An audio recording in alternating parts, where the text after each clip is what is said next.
Okay अब हमें ये देखना है कि हमें होमोजीनियस डिफरेंशियल इक्वेशन को सॉल्व करना है, ठीक है। तो यहाँ पे मैं हेडिंग डालती हूँ होमोजीनियस डिफरेंशियल इक्वेशन, ठीक है। Homogeneous differential equation.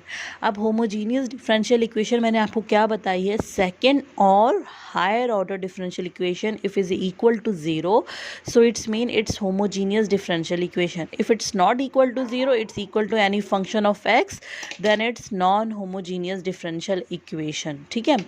अब होमोजीनियस डिफरेंशियल इक्वेशन जो है हमारे पास, इसको सॉल्व करने का तरीका क्या है, यहाँ पे जैसे मैंने अगर ये लिखी है, ठीक है, ये मैंने खुद से अभी एग्जाम्पल खुद ही से लिखी है।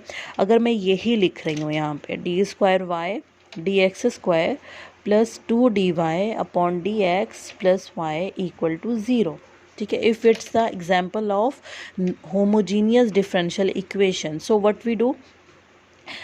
अब यहाँ पे आप देखो कि ये D Y upon D X हम बहुत दफ़ा अगर हायर ऑर्डर की बात कर रहे हैं, ये तो सेकेंड ऑर्डर है इसलिए हमने इजीली लिख दिया, लेकिन अगर हायर ऑर्डर की बात है 6 है तो फिर हम 6, 5, 4, 3, 2 सबकी पावर के साथ हम डिफरेंशियल इक्वेशन लिख रहे हैं, ये D Y upon D X. तो हम ये इतना लंबा चौड़ा लिखने के बजाय हम लोग ये लिखते हैं डी अपॉन डी एक्स को हम बोल देते हैं यहाँ पे कैपिटल डी, ठीक है। डिफरेंशियल इक्वेशन में डी अपॉन डी एक्स को पूरा को हम शो कर देते हैं डी से, ठीक है। तो जब ये D upon D X equal to D है तो D square upon D X square किसके बराबर हो जाएगा, डी स्क्वायर के।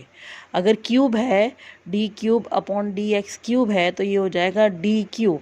तो इस तरह से पावर इसकी बढ़ती रहेगी तो ये पावर डी की बढ़ती रहेगी। ये मैं अपनी तरफ से नहीं बना रही कि मुझे आसानी हो, ये ऑफिशियली ऐसा है, ठीक है। ये ऐसे ही इसकी इक्वल लिख रहे हैं, डी ऑपरेटर डेल ऑपरेटर के तौर पे हम इसको यूज़ कर रहे हैं, डेरिवेटिव को शो कर रहा है ये, ठीक है।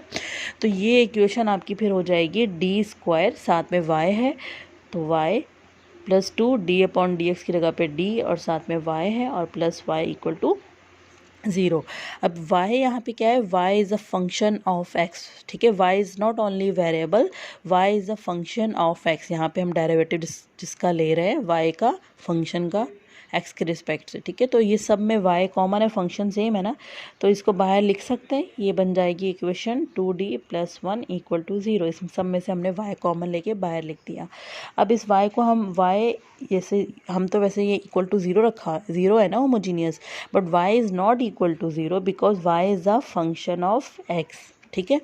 फिर उसके बाद इक्वेशन है D square plus 2d + 1 equal to zero.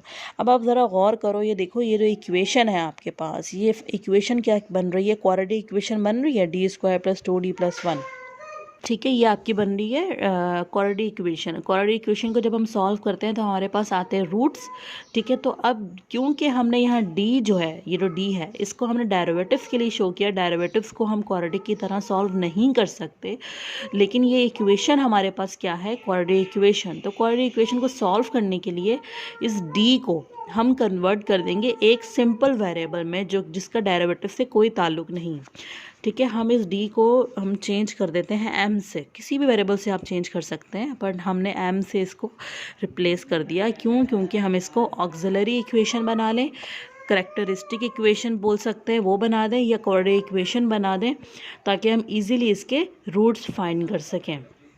फिर यहाँ पे देखो ये क्वाड्रेटिक इक्वेशन बन गई एम स्क्वायर।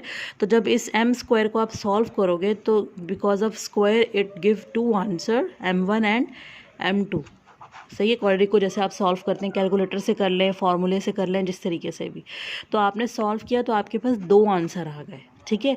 अब ये 2 आंसर, इसको हम रूट्स कहते हैं ना, रूट्स ऑफ इक्वेशन।